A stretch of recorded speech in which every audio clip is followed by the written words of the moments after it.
वीरू लाल के गाना लगाओ।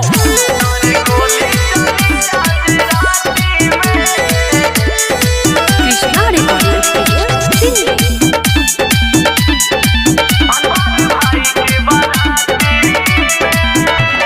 मियाँ जी के राजा यहाँ चली हो, केहू के दाल नहीं गली हो।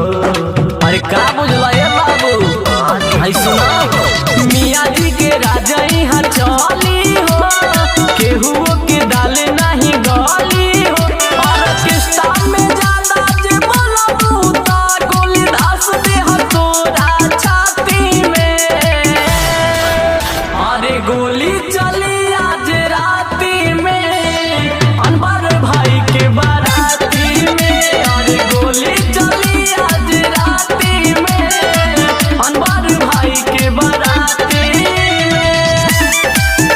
अरे गोली चली आज राती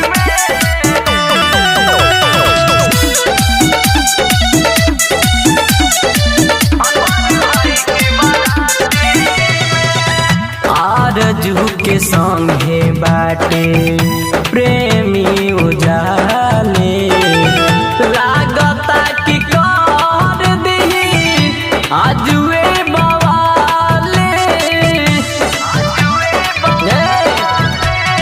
आरजू के संगे बाबे प्रेमी उजाले, लागता कि कर दही आजुए बवाले।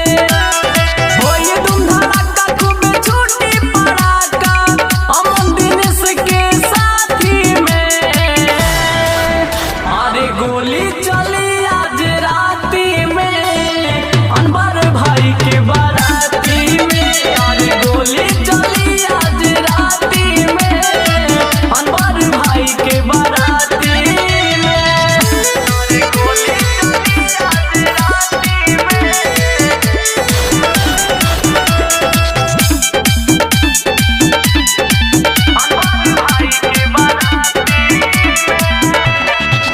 भाई जे मामूल करे चली आज पार्टी। राम और बिसा के पियल जाई राते। भाई जे मामूल कहे होई आज पार्टी, राम और बिसा के पियल जाई राते।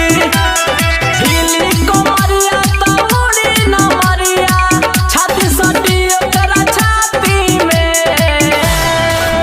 अरे गोली चली आज राती में, अनवर भाई के बाराती में। अरे गोली चली आज राती में, अनवर भाई के बाराती में। Krishna recording studio